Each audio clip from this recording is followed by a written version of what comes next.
இன்னைக்கு நிறைய மக்கள் நம்மளே நீங்க பார்க்கலாம், முஸ்லிமான மக்கள் அல்லாஹ்வை ரஹ்மான் என்பார்கள், ரஹீம் என்பார்கள், எல்லா விதமான பண்புகளையும் ஏற்றுக்கொண்டிருப்பார்கள், அல்லாஹ்வை மன்னிப்பவன் என்பார்கள்.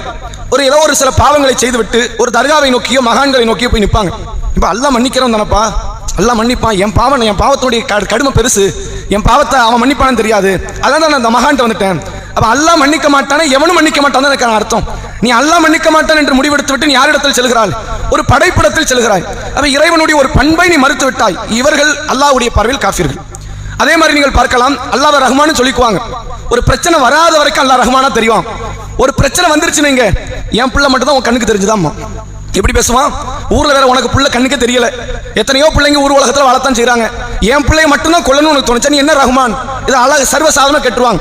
சில மக்கள் வெளிப்படையா கேட்பாங்க, சில மக்கள் மறைமுகமாக மனதுக்குள்ள கேட்பாங்க. எத்தனையோ பேர் இருக்கிறாங்க, ஆனா அல்லாஹ்க்கு என் பிள்ளைய தான் பிடிச்சிருக்கு போல. எப்படின்னா என்ன அர்த்தம்? அல்லாஹ் ரப்புல் ஆலமீனை ரஹ்மானாக ஏற்றுக்கொள்கிற மனநிலை